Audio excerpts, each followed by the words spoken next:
Now, to keep this morning's event going, it's my great pleasure to introduce our first panel on the topic of responsible investment.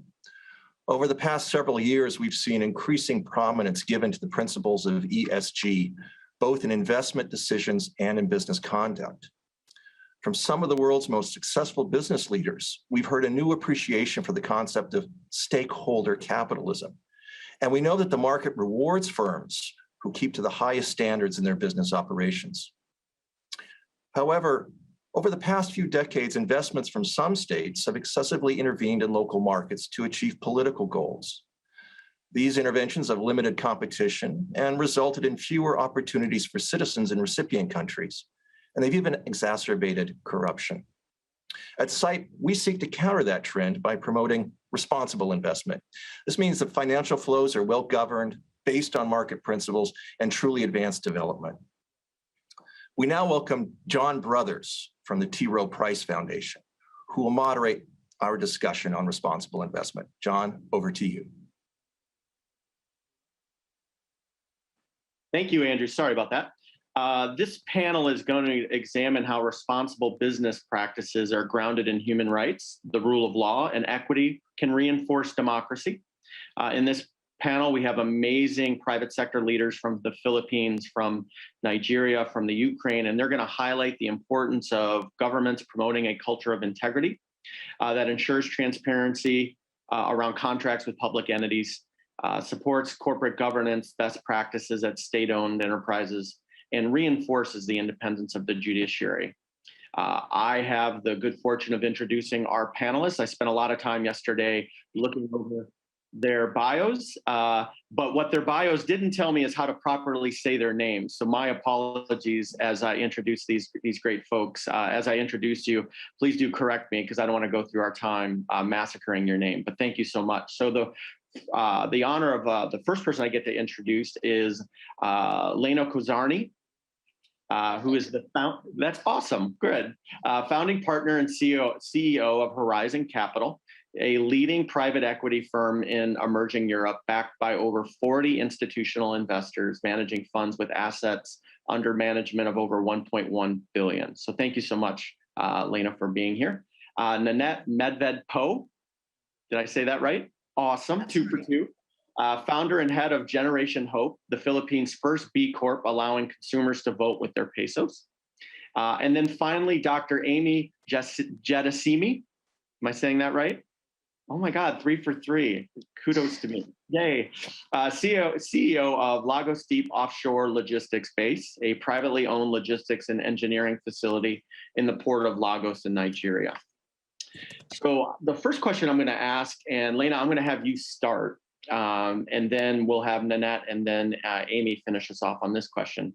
But how does your business contribute to the overall well-being of your country, and specifically the strength of your country's democratic institutions?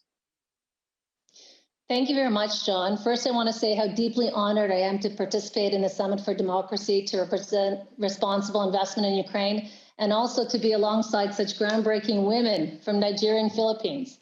I'm really excited to speak about Horizon Capital, what we do to contribute to democracy. I think it's important to tell a bit of the story because truly our journey began with Western NS Enterprise Fund, and anyone who knows the enterprise funds, they were set up. $2 billion was approved by Congress for 10 funds that were in countries following the breakup of the Soviet Union. And these enterprise funds were intended to spur development of market economies and also to encourage responsible investment. They're amazing vehicles. They're led by volunteer boards, and they include top American business leaders appointed by the White House. I was very fortunate to join Western NS in 2003, and then in 2006, we spun out with Horizon Capital, continued to manage Western NS's investment portfolio, but also we're able to raise over $1 billion through 4 private funds, as you mentioned, backed by over 40 US and European institutions that have a capital base of over 570 billion. And we're very fortunate to have invested and backed these new visionary entrepreneurs, over 150 companies, 70,000 employees, and to bring 2.2 billion into Ukraine and Moldova. The ways that we contribute to Ukraine's well-being, it's 3 of them. mean, first of all, we are a flag bearer. We are a model of integrity, transparency, environmental, social, corporate governance, gender equality in the region. This is part of our DNA. It's part of what was started at Western NAS and continues through today. Second of all, we also partner with Ukraine's leading entrepreneurs. It's very important to ensure that the visionary entrepreneurs of today and tomorrow, that this ESG, corporate governance, all of these important elements of responsible investment are part of their DNA as well as they grow from local to regional to global champions. Third, we also unite with like-minded organizations. That's very important that we unite together to change the country. And we do that with American Chamber of Commerce in Ukraine. I'm very proud to be its chair. We bring together principle-based businesses that are furthering Ukraine's rule of law, Ukraine's business environment, innovation, digitalization, and much more. And finally, the last thing I wanted to say, we're very focused, I'm personally very focused on gender equality. We're thrilled to be awarded the status of 2X Flagship Fund, the first in our region. This is very important, of course. The 2X Challenge was launched by G7 countries with a goal to mobilize $3 billion by 2020, mobilize 11 billion, now set a goal of 15 billion, and this is very important. So we continue to wave a flag for democracy, for gender equality, for rule of law in our country. Thank you. Thank you. I love all the work around partnership and mobilization. That's great. Nanette, how about yourself in the Philippines? Yes, well, thank you so much for having me as well on the panel. I feel very honored to be at the Summit for Democracy.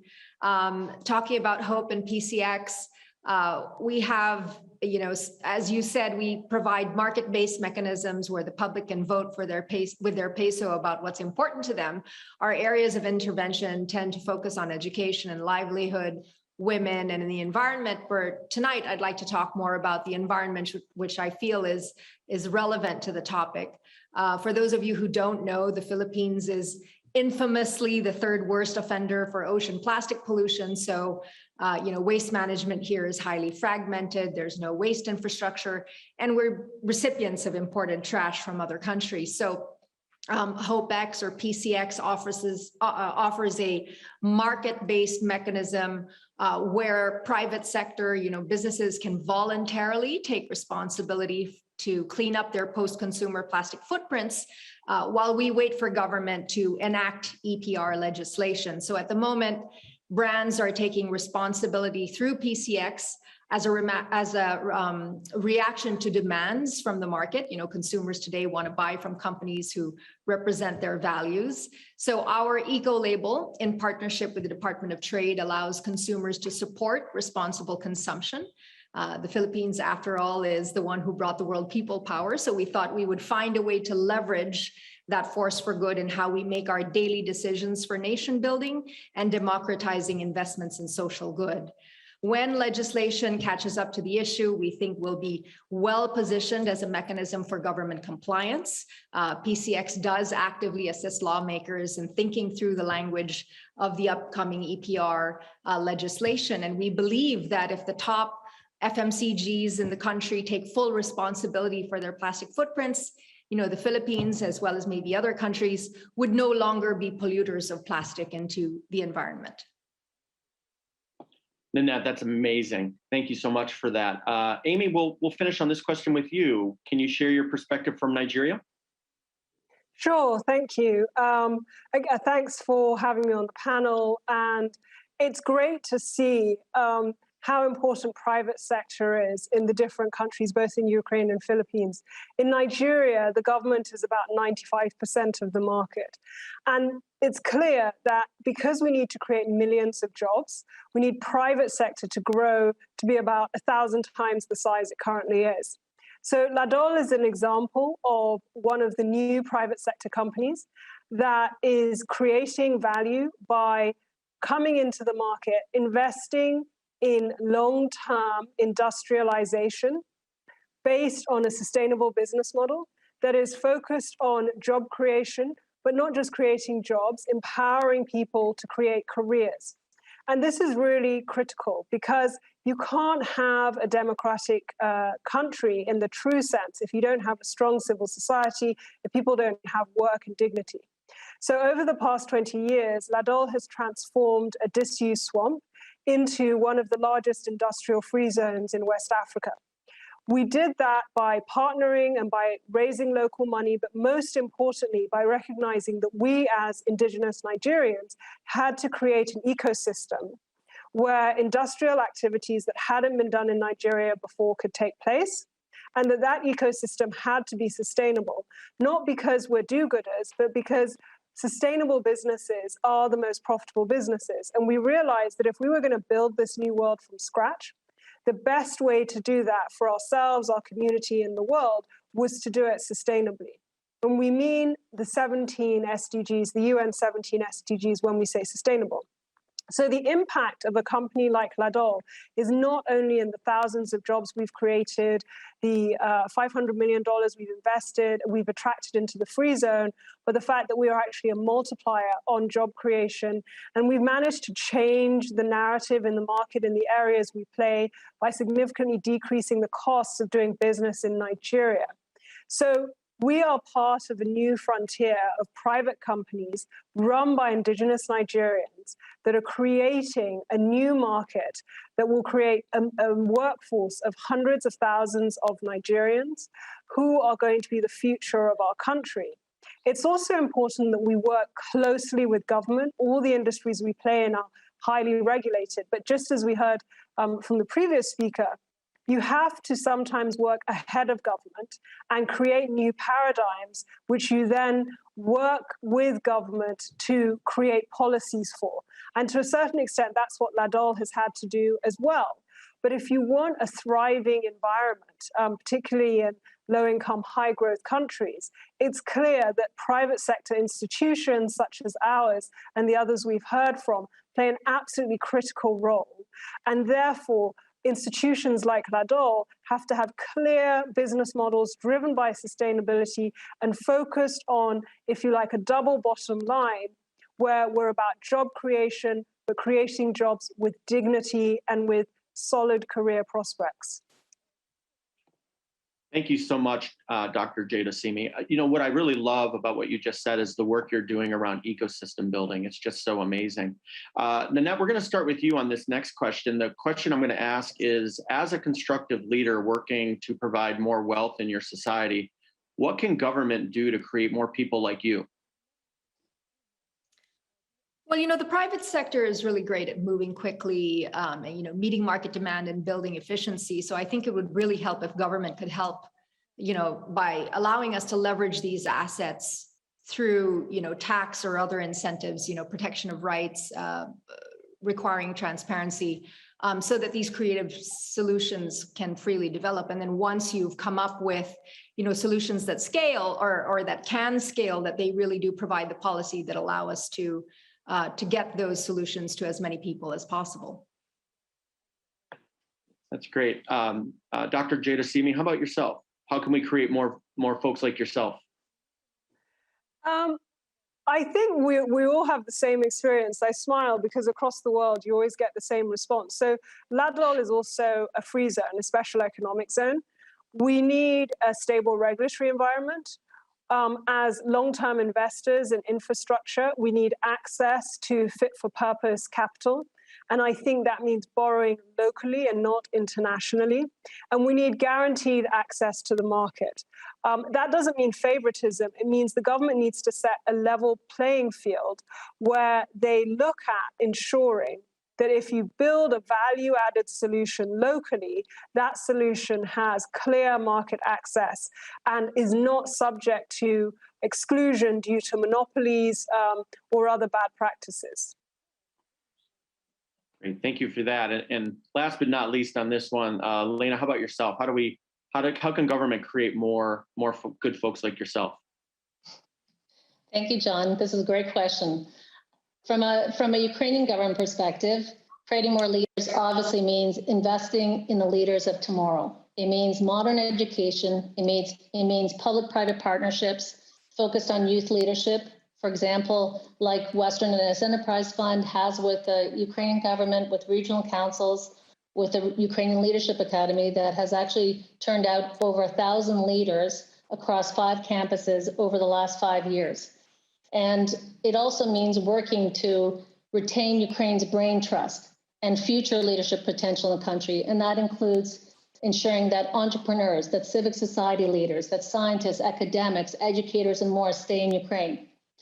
It also means, as a global community, safeguarding Ukraine for the new generation. And I know everyone was watching yesterday the events, the Biden-Putin summit, and Ukraine is in the news a great deal lately. I mean, I'm sitting here in Kiev, Ukraine, and to everyone watching today, I say, Ukraine is truly at a critical juncture in its history. And 7 years ago, the country chose a Euro-Atlantic trajectory and chose freedom, democracy, human rights led by a future generation. And these are the young people of Ukraine. All of the drivers of change are the new generation. They are driving entrepreneurship, digitalization, transforming today the country into what they want to see in the future. And frankly, I believe our global community cannot let them down.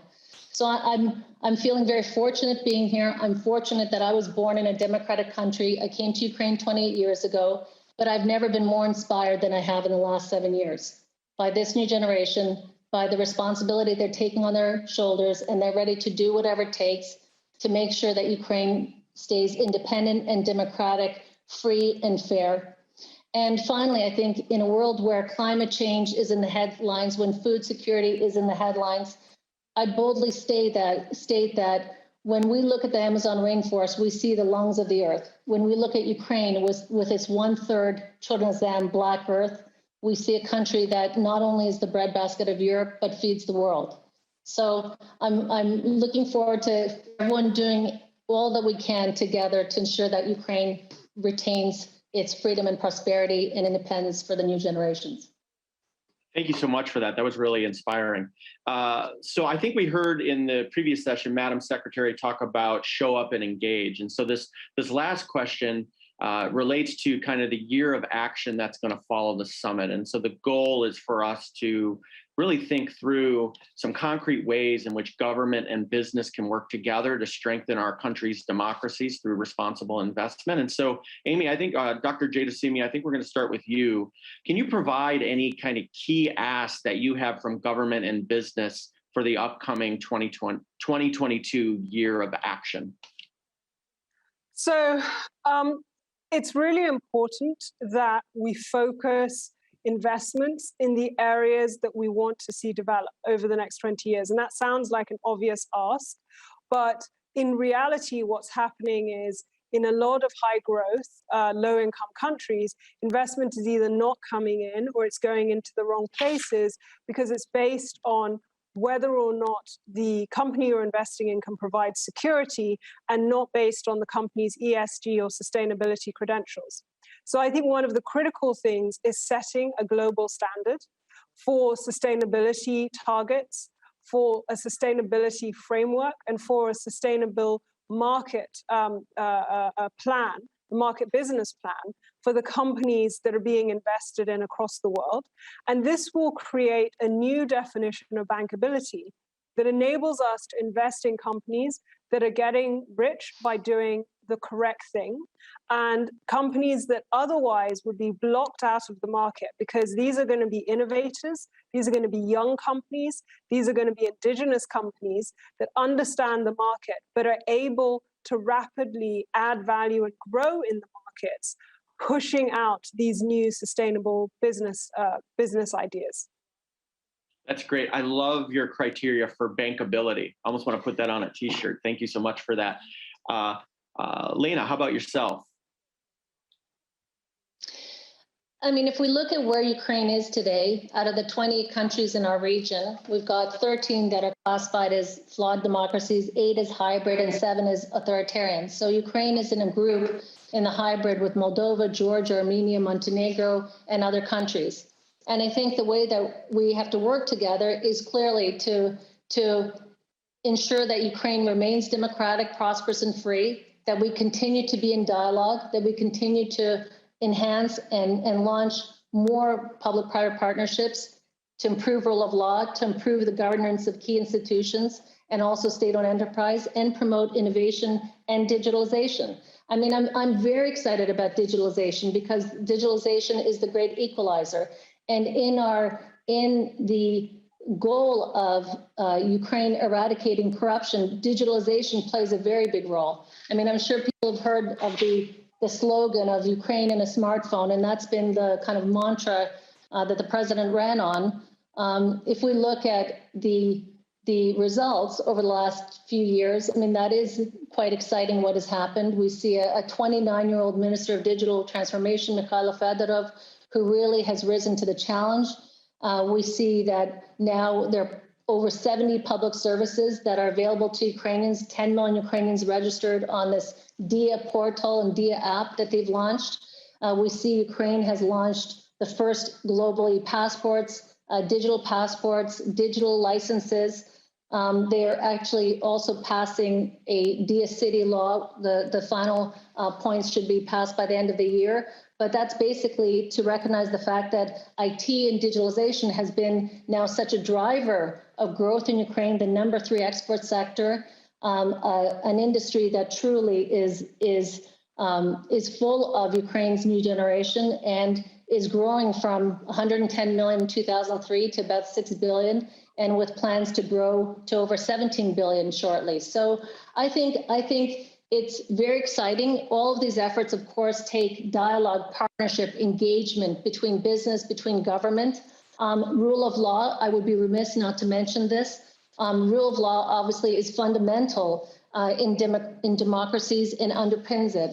You know, I had the pleasure of moderating the prime ministers of Lithuania and Ukraine in Vilnius at the Ukraine Reform Conference last July, and rule of law was described as the mother of all reforms, and it truly is.